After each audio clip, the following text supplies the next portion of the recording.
Yo, yo, yo, what up, gangster, gangster, gangsters?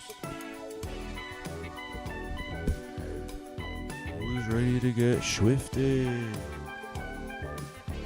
Get swifted in here. Take off your pants and shit on the floor.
Uh-oh, I see a host all of a sudden. Yo, yo, yo, yo, yo.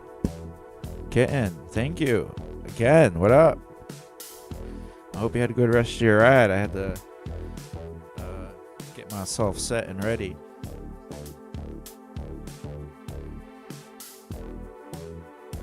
Well, hello and welcome, everybody. We're going to be doing a little Zone 3, Zone 4 workout. Test out this new UI, see how Mywhoosh is looking.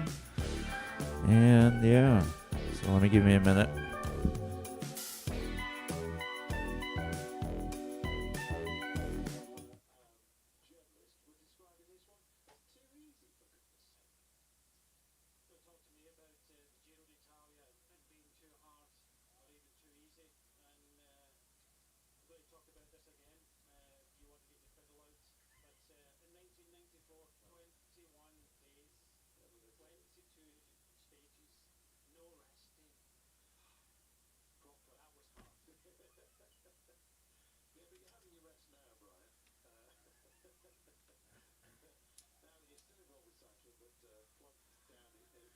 You're gonna have to show me how to host because last time I tried to host you and I did absolutely nothing. So, huh.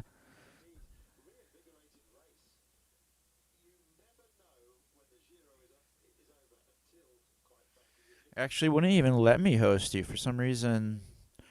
It wouldn't even pop up your name when I at you'd. So I wasn't really sure what was going on. But looks like we're watching the Giro d'Italia. I think this is what stage 19, I think. So this was yesterday.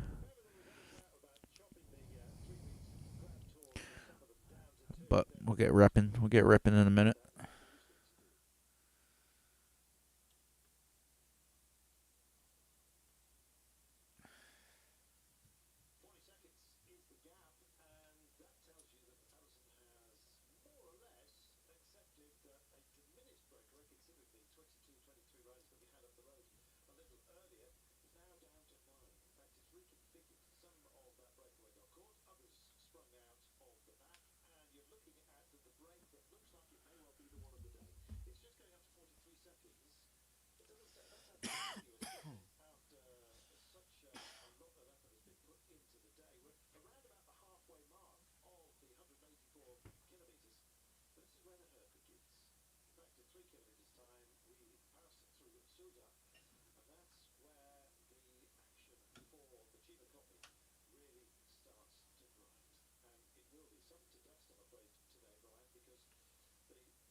Got a super busy weekend this week. So Friday night, I'm gonna see Dream Theater.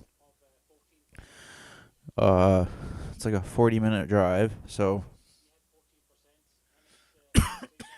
not close, not far. But uh, Saturday morning, I have to be in Hartford for 11.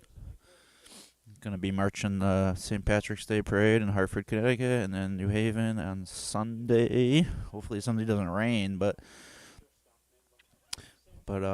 hopefully Saturday and Sunday I can get some decent footage and get some stuff on YouTube of some new marches and see how that goes. But yeah, busy weekend. Gonna have to try to manage appropriately for like food and stuff because I'll be awake early on Saturday morning. So if I'm up Saturday morning, I'm gonna have to get some sort of food in me beforehand. Actually, I have a gift card to Dunkin' Donuts. Maybe I could use. Uh,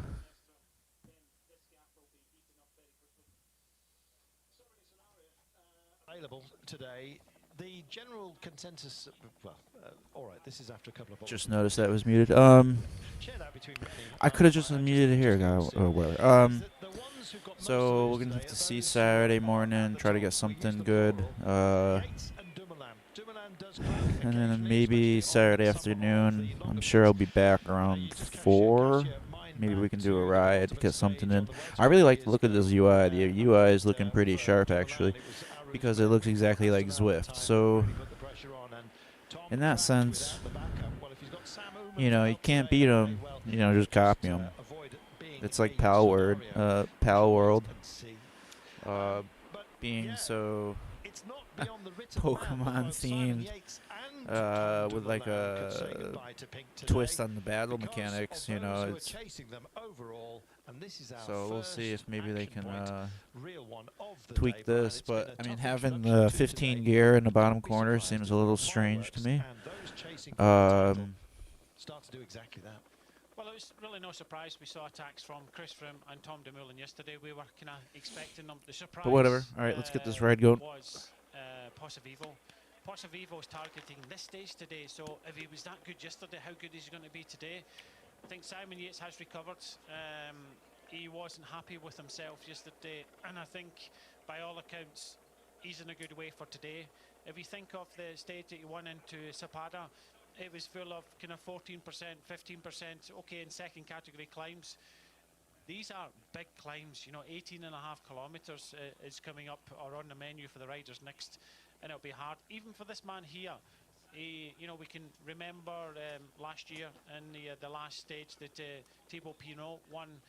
He lost a little bit of time, but it was over the top of the final climb that he did form an alliance with Jungels, and they kept the deficit down. But today, I'll say it again, I pretty much have to drive through Hartford to get where I gotta go. Your teammates over this Fenestra, and then it's having alliances with other riders, because from the top of Sestriere, the third category climb, Someone in the drum corps was like, "Hey, why don't you just to the finish, 40 kilometers of downhill and in the sleep valley in Hartford?" We hit the final climb. Pretty Chris tempting. Froome has to go for it. He tried yesterday. Pozzovivo, we've seen. I think Pinot is a rider who's really kind of struggling for the time being. We are going to see a battle. We're going to see the GC change around, but I don't think, looking at the route of this year's Giro d'Italia, I don't think many people were looking forward to this stage, especially the likes of Tom Dumoulin. Heart rate. That day you talk about stage 20 to Asiago, that Pinot won, and indeed Jungels, I think, finished 6th with Dumoulin running 10th.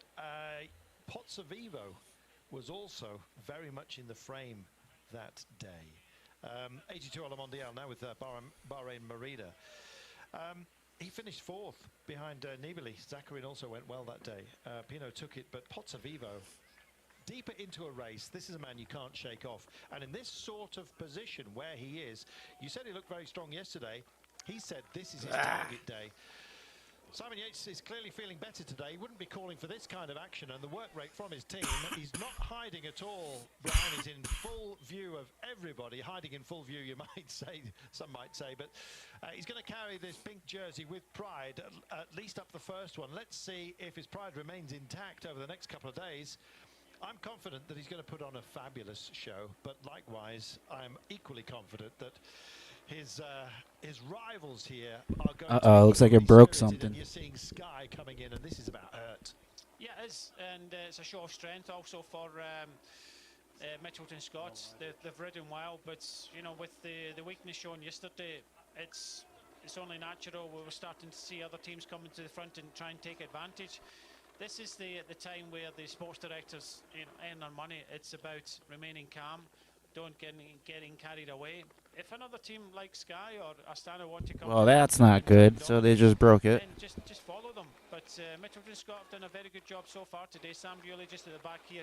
He'll be distance on the climb. Sam Bennett just behind him. It's already 1-2 stages, struggling already.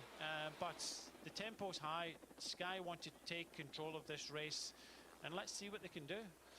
We are climbing the Col della Finestra, and when we get to the top, it will be the highest point of this year's race. Well. May well prove pivotal. It's a big team, it's a powerful team. As you can see, it is diminished.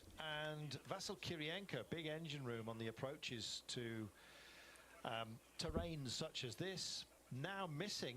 And it's down to Salvatore Puccio, who's setting the tempo at the moment. Gosh. This app is really buggy right now. Special gearing for today? What would you have gone for? I think most of the riders, well, Chris Froome, you can just see he's turning a small gear. I think it'll be the same as the Zoncolan stage. He'll probably go for 36, 32. Most riders will have that kind of compact setup as well. Try and save the legs on some of the steeper parts of these long climbs. But, you know, Sky already eating into the advantage. They want to make it as hard as possible. I don't think it's a bad thing. What happened to Simon Yates yesterday? He learned his lesson, but I think he's bounced back today. But the fact that the other teams have seen that weakness means that you know, they're going to take the race on. So the fact that Chris Froome knows that he needs to take back time, he wants to isolate the rest of his rivals. Okay, so we get watts on this, but the watts are not We'll see what happens. displaying At the top of the finish there.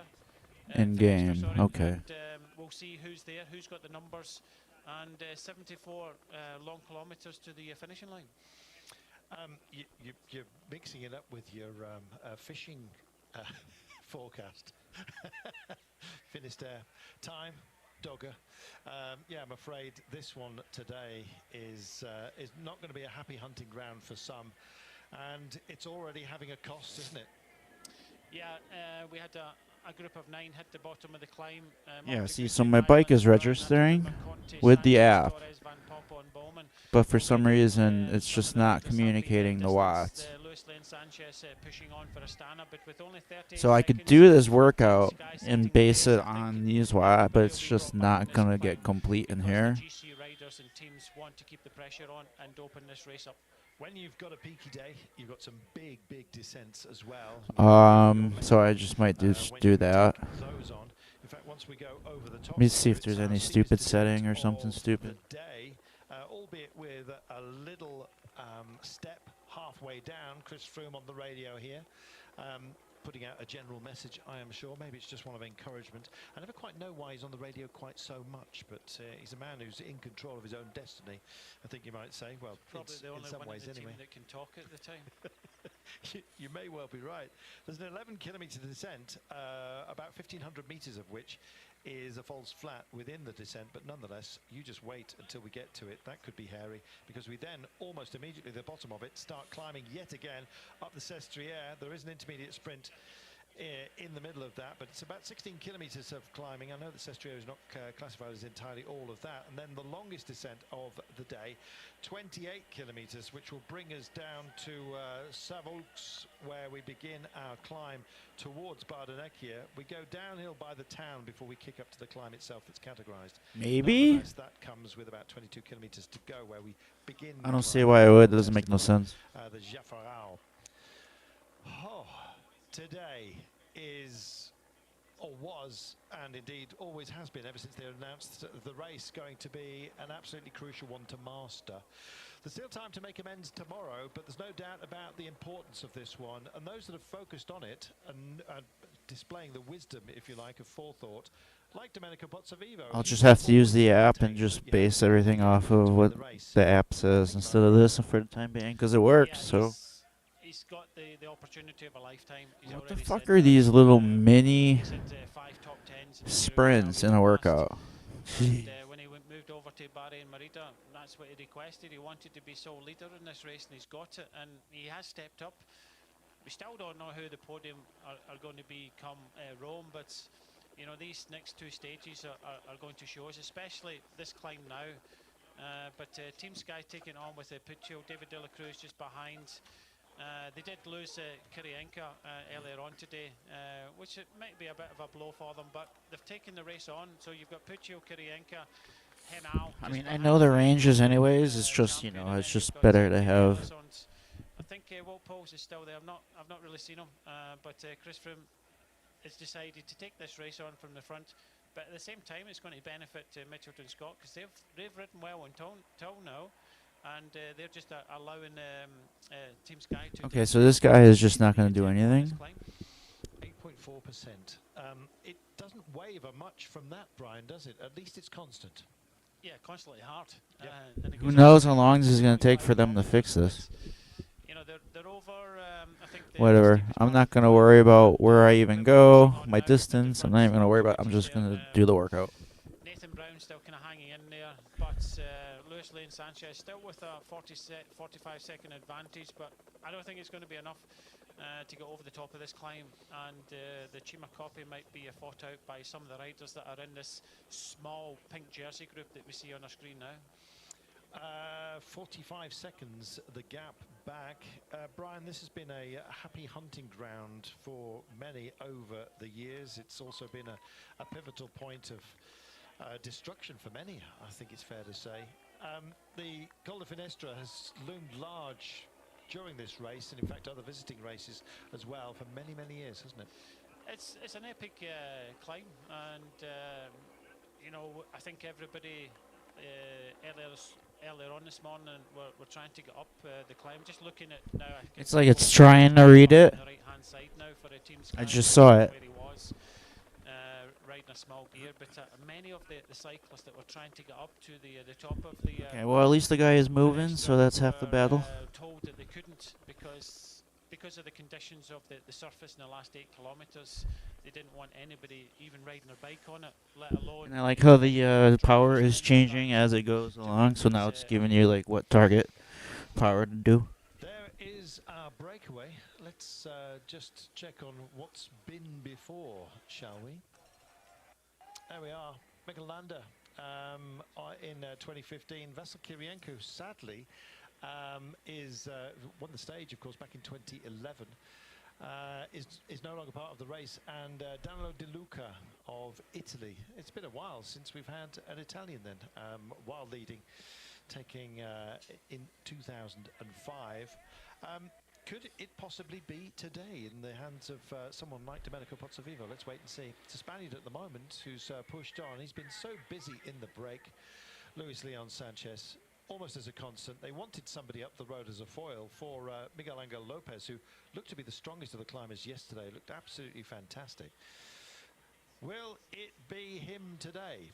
He's got Jan Hurt as well for backup Lopez, and with Luis Leon Sanchez up here, it's an excuse not to push into the gap, which the duty's been taken by Sky. And Atapuma. So technically the workout's not doing anything if he's not moving. They all are. Montegutia is that's pushing on, and here's Team Sky, and just Lightening the load, just enough water, quite frankly, is what Chris Froome wants, thinking of absolutely everything. As you There's no firewall connection that I'm going through. I know it asked me before. Light and shade as the sun struggles to come through the heavy foliage here. Still very, very green. In fact, we had a lot of rain. Caused some worriment for those who are taking on the Finestra, which we're on right now. Luis Leon Sanchez is your man. Bravest of all, you might say, or just plain crazy. Well, he is so hard to read, and I think that plays into his hands.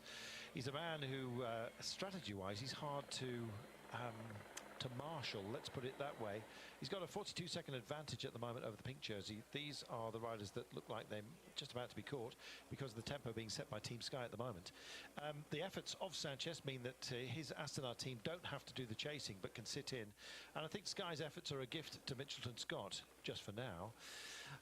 We'll see what they do on the descent, and in fact looking through you can see the pink jersey of Simon Yates just sitting in on the back of this line of Sky riders at the moment who are unzipped due to the temperature that we've got today, which in the valleys is now 26 and 28 Celsius, so it's very, very warm. 87.4 kilometres of the day remaining, but still a great deal of this test, the Col de Finestra. And indeed, if Luis Leon Sanchez goes over the top, he will pick up the 45 points which are on offer for taking that peak. There's plenty more as well. There's 35 at the end of today, with Category 1 climb to Bardanecchia, or indeed the Jafarao outside of the town. So yeah, there's a lot up for grabs, and looks like as well, if you want grabbing, then I'm afraid most of the breakaway are about to get caught, and it's an ambling fan which is able to keep up with the guys at the moment, and it's because of the incline today. Fucking hell. And well, who's got the answer today? It's a long way out, Brian, and we talked about various scenarios. It's an endurance test today, that's for sure, but it may well end up as a mountain sprint later on. It's going to be a tough sprint. If it's a sprint, this last climb is very, very difficult, averaging 9.1%, only in 7 kilometres. But I'm just looking further down the group to see what numbers are actually in there. We can see that Sky definitely have numbers towards the front. It looks as if Simon Yates has got a couple of teammates with him. Quite a few Astana riders still in this front group. Thibaut Pinot has got one rider to help him out, and Lopez is in a white jersey kind of riding down the back of this main group. Ben Hermans is there for Israel Academy. His thing just kind of hanging on the back. Ben O'Connor's still there. Tom Dumoulin still kind of hanging in there. It looks as if he's I wouldn't mind if he was moving, so then I could actually progress through it, but, you know, I guess you can't just sit there and spin. Alright, well, I have to figure this out, I guess. But that's no kind of surprise. We thought that to the stage that a few riders were going to be isolated, and it's about you know, when the attack starts, of forming alliances with maybe some of the other GC contenders. Of the main GC men that you talk